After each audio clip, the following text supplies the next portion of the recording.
마가복음 14장 32절로 42절 말씀 봉독하겠습니다.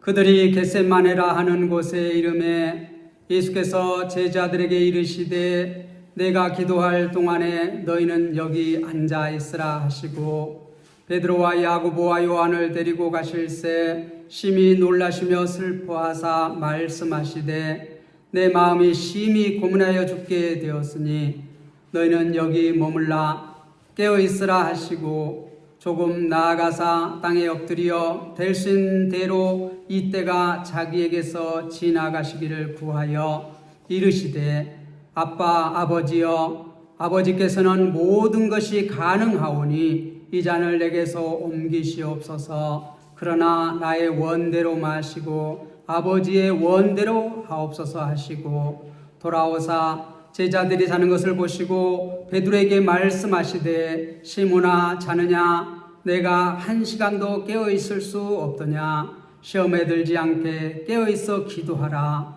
마음에는 원이로되 육신이 약하도다 하시고 다시 나아가사 동일한 말씀으로 기도하시고 다시 오사 보신즉 그들이 자니 이는 그들의 눈이 심히 피곤함이로라. 그들이 예수께 무엇으로 대답할 줄 알지 못하더라. 세 번째 오사 그들에게 이르시되 이제는 자고 쉬라. 그만 되었다. 때가 왔도다. 보라 인자가 죄인의 손에 팔리느니라.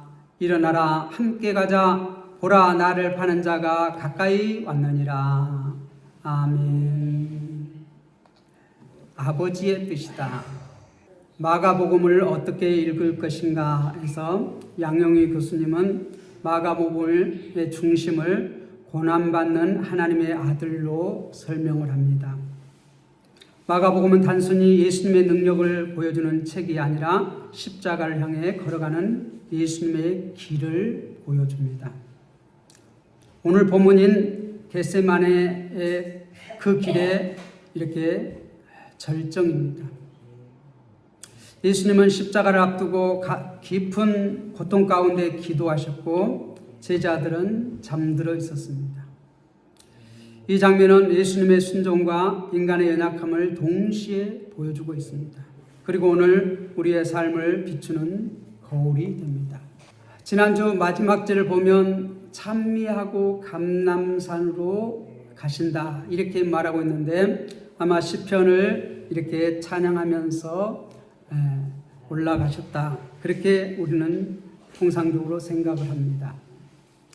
그런데 이제 그 감람산 이게 올리브 나무 숲 이것을 지나서 안으로 들어가셨다. 동산 안으로 들어가셨다 이렇게 말하고 있습니다. 그들이 겟세마네라 하는 곳의 이름에 예수께서 제자들에게 이르시되 내가 기도할 동안에 너희는 여기 앉아 있으라 하시고 제자들에게 지금 겟세마네 동산에 이렇게 들어가서 여기 앉아 있으라. 여기 앉아 있으라 하는 것은 그냥 앉아서 쉬라는 것이 아니고 거기서 기도하라는 것입니다. 그리고 그 제자들 중에 베드로와 야고보와 요한을 데리고 가실새 심히 놀라시며 슬퍼하사 말씀하시되 내 마음이 심히 고민하여 죽게 되었으니 너희는 여기 머물러 깨어 있으라 하시고 또 이 세 제자들에게도 여기 머물라 깨어 있으라. 이 깨어 있으라는 것은 기도하라는 것입니다. 예수님은 고난 속에서 하나님께 기도하십니다. 예수님은 겟세마네에서 이렇게 말씀하셨습니다. 내 마음이 심히 고민하여 죽게 되었으니 이 말씀은 예수님의 참된 인간성을 보여줍니다. 예수님은 참 하나님이시요 참 인간으로 이 땅에 오셨습니다. 그래서 예수님은 하나님이시면서 또한 동시에 인간인데 왜 참 인간이라고 하느냐 하면 죄는 없으시기 때문에 그렇습니다. 예수님께서 참 인간으로 이 땅에 오시기 위해서 성령으로 잉태하시고 동정녀에게 성령으로 잉태하시고 태어나심으로써 그 아담의 죄 그 유전죄를 받지 아니하시고 성령으로 잉태하셨다. 왜? 이 땅에 죄인으로 오시면 우리의 그리스도가 될 수 없기 때문에 그렇습니다. 그래서 우리는 신앙 고백할 때마다 성령으로 잉태하사 동정녀 마리아에게서 나시고 그렇게 고백하는 것이에요. 예수님도 두려움과 슬픔을 경험하셨습니다. 십자가의 고통을 아셨고 죄를 대신 짊어지는 그 길이 얼마나 무거운지 알고 계셨습니다. 그러나 예수님은 그 순간에 사람을 붙들지 않았습니다. 하나님 앞에 엎드려 기도하셨습니다. 아바 아버지여, 이 잔을 내게서 옮기시옵소서. 오늘 제목이 아빠 아버지의 뜻이다 이렇게 했습니다. 하나님 아버지, 아빠 아버지의 뜻, 이 뜻이라는 것은 이 마가복음에서 이 때와 잔을 가리킵니다. 이 잔은 고난의 잔이에요.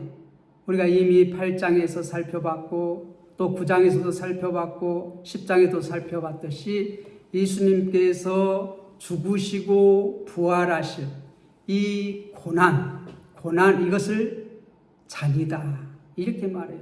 그러니까 그 고난의 잔에 관해서 지금 기도하는 것입니다.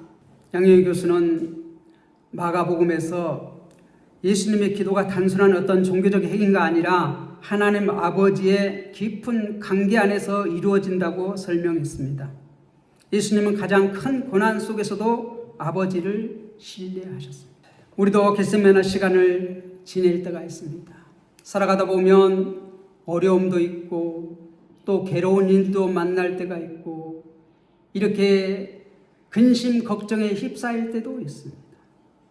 가정의 문제로 또 경제적인 문제로 또 질병 때문에 관계의 아픔 때문에 미래에 대한 두려움 속에서 마음이 무너질 때가 있습니다.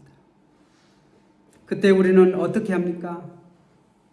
어떤 사람은 사람에게 매달립니다. 사람을 의지합니다. 염려 속에 무너집니다. 아니면 하나님 앞에 무릎을 꿇고 있습니까? 겟세마네 예수님은 고난의 순간에 가장 먼저 기도의 자리로 가야 한다고 말씀합니다. 여러분, 어려움을 만날 때 주님 앞에 나가시기 바랍니다.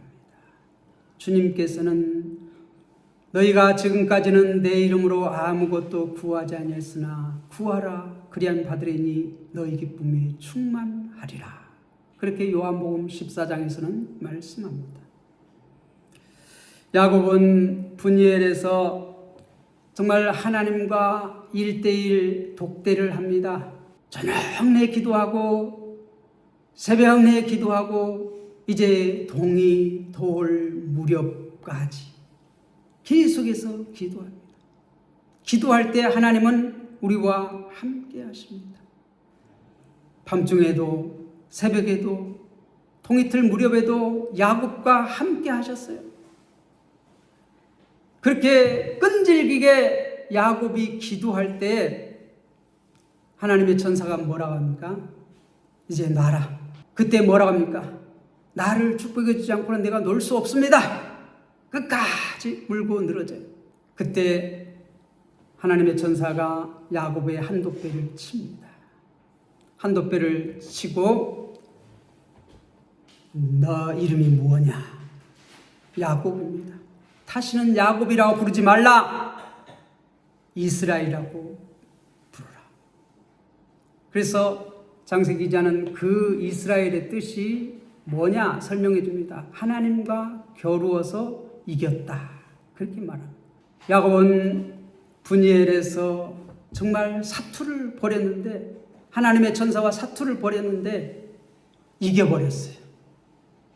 하나님과 겨루어 이겼다. 그게 이스라엘이라는 뜻이에요. 자, 그런데 우리가 또 이 출애굽기에 보면 하나님 앞에 이렇게 간절히 기도한 사람이 나옵니다. 간절히 기도했는데 그 모세가 정말 그 요단강 앞에서 가나안을 바라보면서 간절히 기도했어요. 하나님 들어가게 해주세요. 가나안 땅을 밟게 해주세요. 그때 하나님은 뭐라고 말합니까? 냉정하게 너는 여기까지다. 내 후계자를 세우고, 그래서 하나님께서는 노 하셨어요. 노. 우리가 보기에는 모세와 그 후계자 여호수아, 우리가 두 사람을 놓고 볼 때 어떻습니까?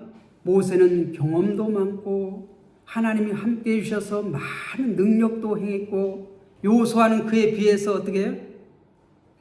지금 하나님이 함께 해주시는 그러한 역사가 그때까지 나타나지 않았어요. 그래서 이 후계자로 기름을 부음받고도 두려워하고 있었어요. 그래서 여호수아 1장에 보면, 1장 8절에 보면 두려워하지 말라, 내가 너와 함께한다, 그렇게 말씀합니다. 그러한 모세에게, 모세가, 우리가 보면 모세가 가나안 땅에 이스라엘 백성을 데리고 들어가면 훨씬 더 하나님의 능력을, 하나님의 백성을 잘 보호하고 하나님을 의지하고 할 것 같은데 그렇지 않아요. 그런데 모세는 그 120살 먹을 때까지 이 세하지 아니했다고 말해요. 눈도 초롱초롱했습니다. 기력도 청청했습니다. 가나안 들어갈 수 있는 이 인간의 보기에는 충분해요, 모든 면에서. 그런데 하나님은 너는 여기까지다, 그렇게 말씀합니다. 또 우리가 고린도후서 9장에 보면 바울, 신약에서 참 능력 있는 일을 많이 한 바울, 하나님 앞에 정말 간절히 3번씩 기도합니다. 뭐라고 기도합니까?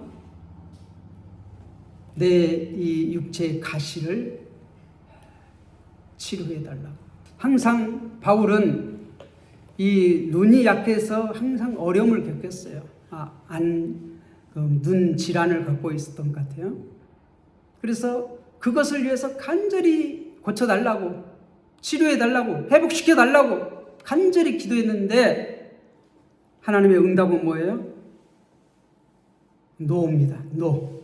오히려 내 약한 데서 주님의 강함이 드러남이라. 그래서 고린도후서 13장 4절에 그렇게 고백합니다.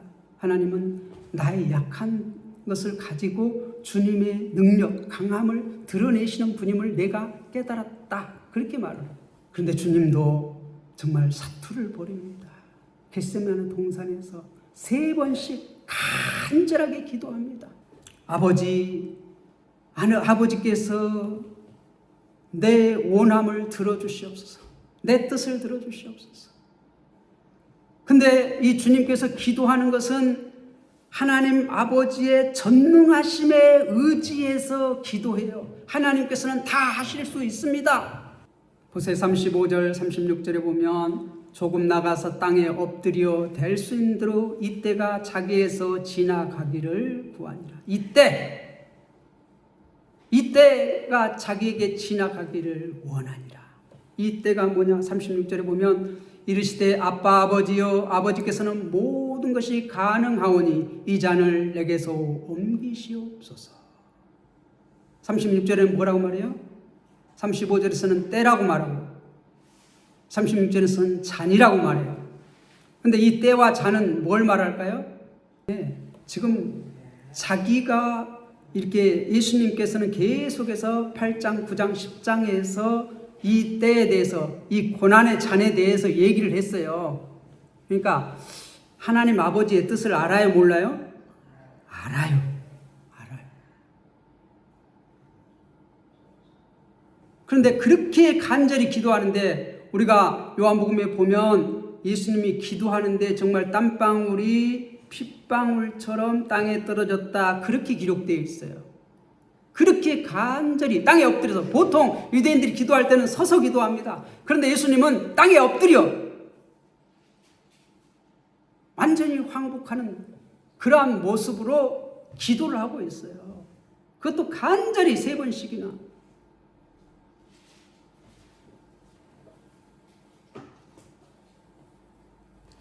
그런데 하나님은 뭐라고 말씀하십니까? yes, no. 뭐라고 말씀하셔요? 아버지의 원대로 할 수 없다고 그랬어요. 아니, 그거는 주님께서 말씀하신 것이고 하나님께서 뭐라고 말씀하셨나요? 어떻게 응답하셨냐 이 말이에요. 아무 말씀도 안 하십니다. 예스도 아니고 노도 아니에요. 아무 말씀도 안 하시죠. 왜 아무 말씀도 안 하실까요? 이미 예수님은 아버지의 원하시는 것을 알아요. 그것을 위해서 이 땅에 오셨고 계속해서 그것을 가르치셨어요. 예수님도.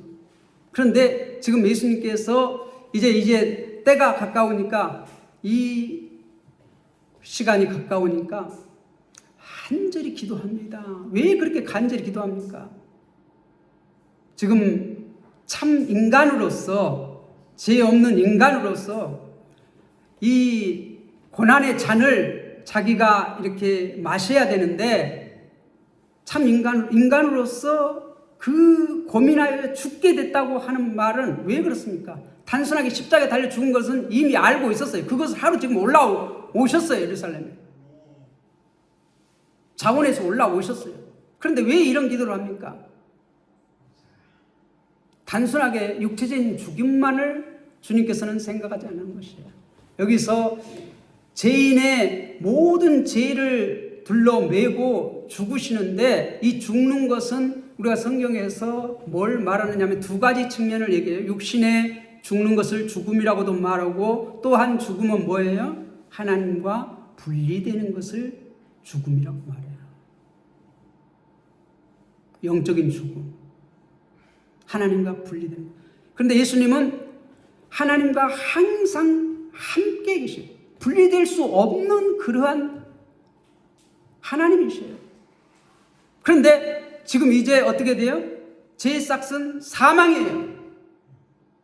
죄와 하나님과 함께 할 수 없는 거예요. 그러니까 하나님으로부터 떨어지는, 분리되는 그 고통을 지금 주님께서는 감당하시는 것이에요.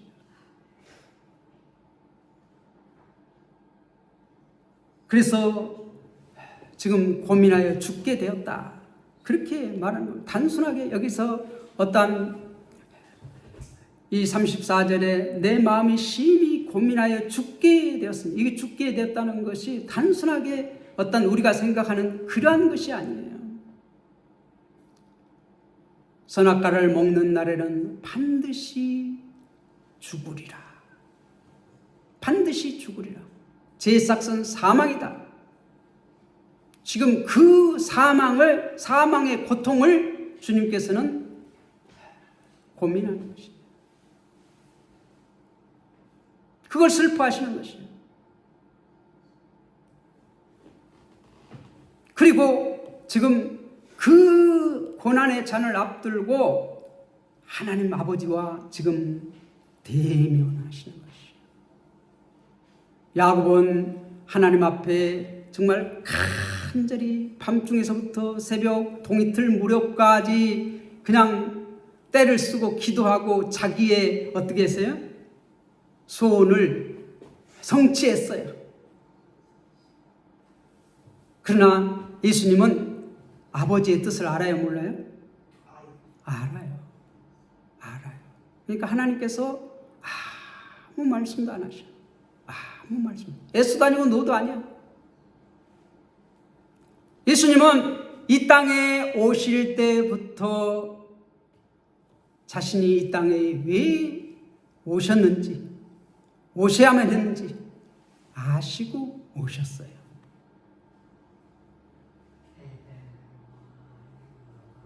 그래서 세례요한은 예수님을 소개할 때 보라, 하나님의 어린 양이로다. 그 어린 양이 어떤 어린 양이에요? 세상 죄를 지고 가는 하나님의 어린 양이다. 그렇게 소개하고 있어요. 그러니까 예수님께서 이 땅에 오실 때부터, 오시기 전부터 왜 이 땅에 오셔야만 했는지, 이 세상에 죄가 없는 사람은 한 사람도 없었어요. 그래서 예수님께서 이 땅에 오실 때 죄가 없는 참 인간으로 오시기 위해서 어떻게 탄생했다고요? 동정녀에게 성령으로 잉태하사 그런 특별한 방법을 통해서 이 땅에 죄가 없는 분으로 오셨어요. 그래서 이제 죄가 없는 분으로인데 이 고난의 잔을 마셔야 돼요. 본래 죄가 있는 자, 죄의 싹슨 사망이거든요. 죄가 없는 사람은 영생이에요. 그런데 예수님은 죄가 없는데 지금 사망을 당해야 해요. 이거는 진리에 없는 말씀이에요. 지금까지 이 땅에서 일어나지 아니한 일이요. 그것은 구약에서 이미 보여주셨어요. 여러 번. 이 소를 잡고 양을 잡고 염소를 잡고 비둘기를 잡고 피 흘려서 내 대신 네가 이 내 죄를 감당해라 한 이것은 그 짐승이 그 사람의 죄를 담당하는 것이 아니라 누군가가 내 죄를 이렇게 담당한다 하는 것을 계속해서 가르친 거예요.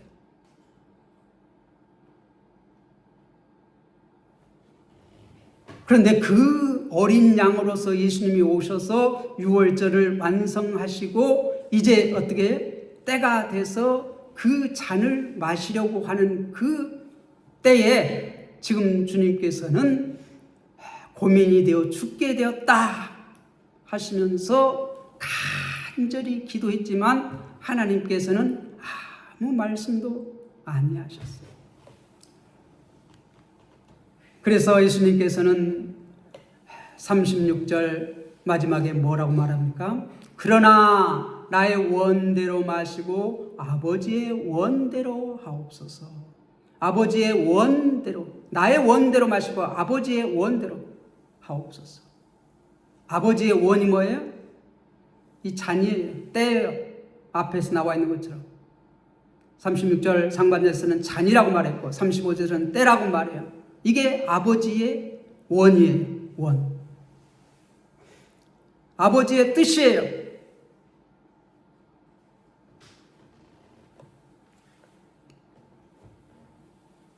이것이 겟세마네의 핵심이며 마가복음이 보여주는 하나님의 아들의 모습입니다. 양용이고스는 마가복음의 예수님을 고난을 통해 하나님의 뜻을 이루시는 메시아로 설명합니다. 예수님은 능력으로 십자가를 피하신 것이 아니라 순종으로 십자가를 받아들이셨습니다. 제자들은 영광을 원했지만 예수님은 순종의 길을 걸어가셨습니다. 세상은 힘을 통해서 승리하려 하지만 예수님은 순종을 통해서 구원을 이루셨습니다. 우리도 하나님의 뜻보다 내 뜻을 더 붙들 때가 많습니다. 왜 내 뜻대로 되지 않을까? 왜 내가 원하는 길이 막힐까? 왜 이런 고난이 허락하실까? 그러나 믿음은 내 계획을 이루는 것이 아니라 하나님의 뜻을 신뢰하는 것입니다. 많은 사람들은 자신의 뜻을 이루기 위해서 하나님 앞에 때를 쓰는 경우가 너무나도 많습니다. 자신의 비전을 이루기 위해서 하나님의 뜻을 저버릴 때가 너무나도 많습니다. 자신의 비전을 계속해서 그것을 붙들므로 그것이 하나님의 뜻처럼 이렇게 비춰질 때가, 그것이 나에게 향한 하나님의 뜻이라고 이렇게 선포될 때가 너무나도 많습니다. 그러나 믿음은 내 계획을 이루는 것이 아니라 하나님의 뜻을 신뢰하는 것입니다.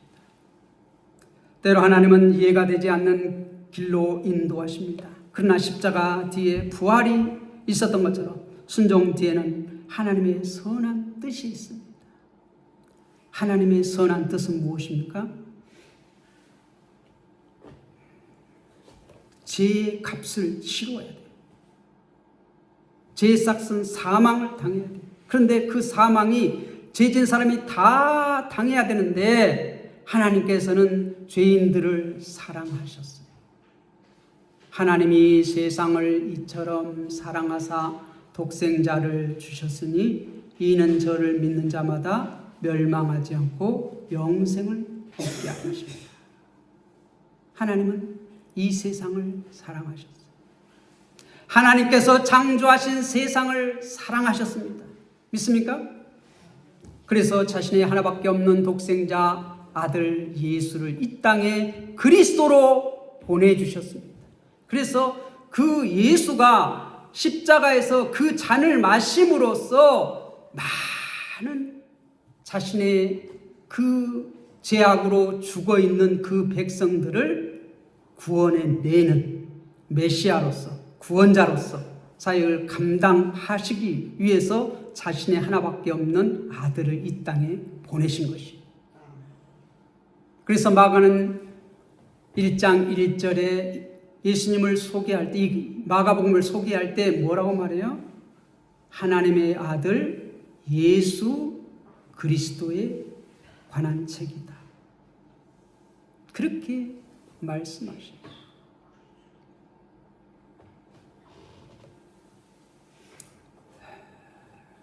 그리고 돌아오사 제자들이 자는 것을 보시고 베드로에게 말씀하시되 시몬아 자느냐 내가 1시간도 깨어 있을 수 없더냐 시험에 들지 않게 깨어 있어 기도하라 마음에는 원이로되 육신이 약하도다 하시고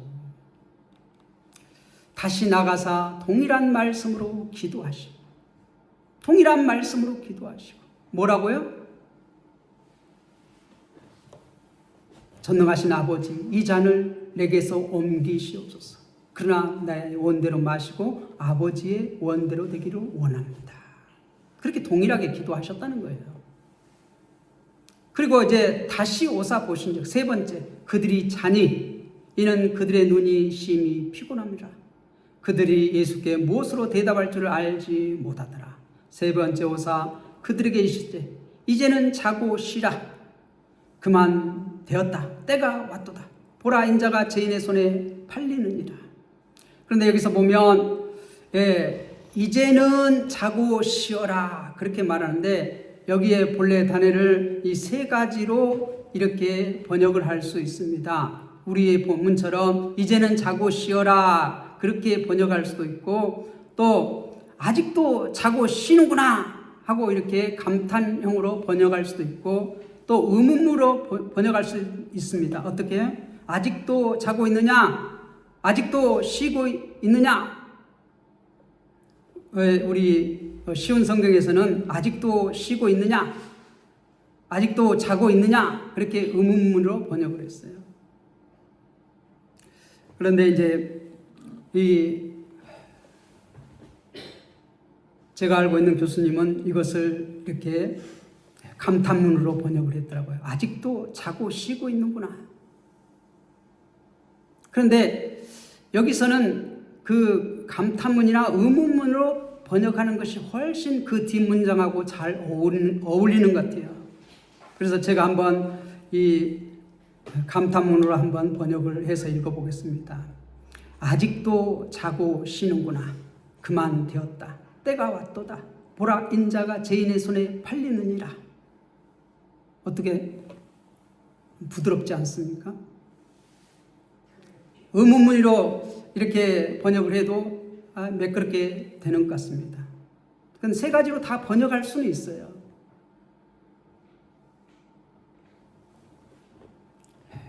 의문문으로 이렇게 번역을 해도 아직도 자고 쉬고 있느냐? 그만 되었다. 때가 왔도다. 보라 인자가 죄인의 손에 팔리느니라. 어떻게 부드럽지 않습니까?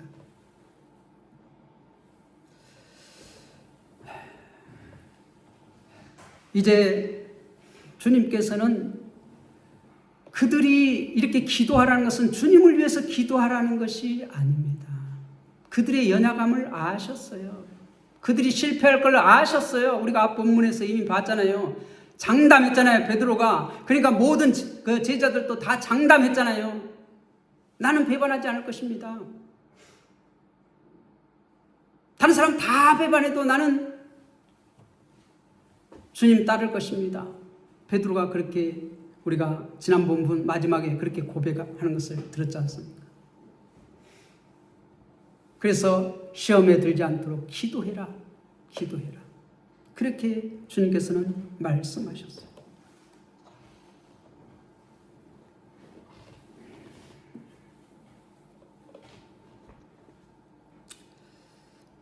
우리가 제자들은 이렇게 잠들었지만 예수님은 끝까지 깨어 계셨습니다.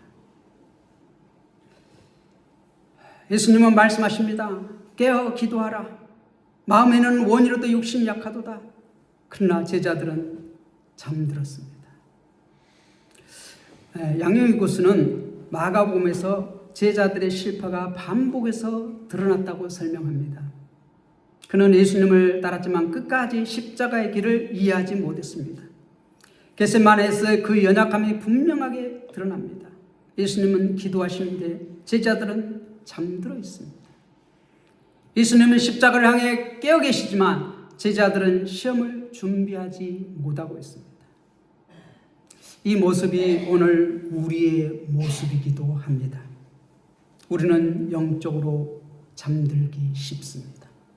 기도보다 바쁨에 익숙합니다. 말씀보다 세상 소리에 더 민감합니다. 시험은 다가오는데 준비 없이 살아갈 때가 너무나도 많습니다. 그래서 예수님은 오늘 우리에게도 말씀하십니다. 깨어 기도하라. 가정이 깨어 있어야 합니다. 교회가 깨어 있어야 합니다. 성도가 영적으로 잠들지 말아야 합니다. 깨어 기도하는 사람만이 시험의 때를 이길 수 있습니다.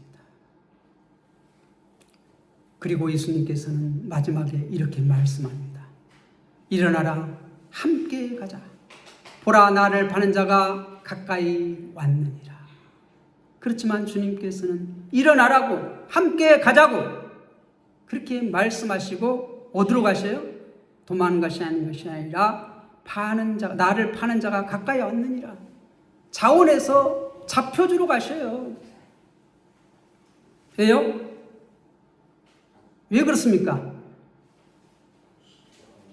아버지의 뜻을 알기 때문에 그 아버지의 뜻을 이루기 위해서. 그 아버지의 뜻 뭐예요? 죄인들을 구원하는 그 아버지의 뜻 아시기 때문에 그 십자가에서 달려 죽으셔 죄인들을 대신해서 죽으셔야지만이 예수님이 누구로 드러나요? 그리스도로, 메시아로. 그래서 예수님께서는 자원에서 잡혀주시는 것이에요.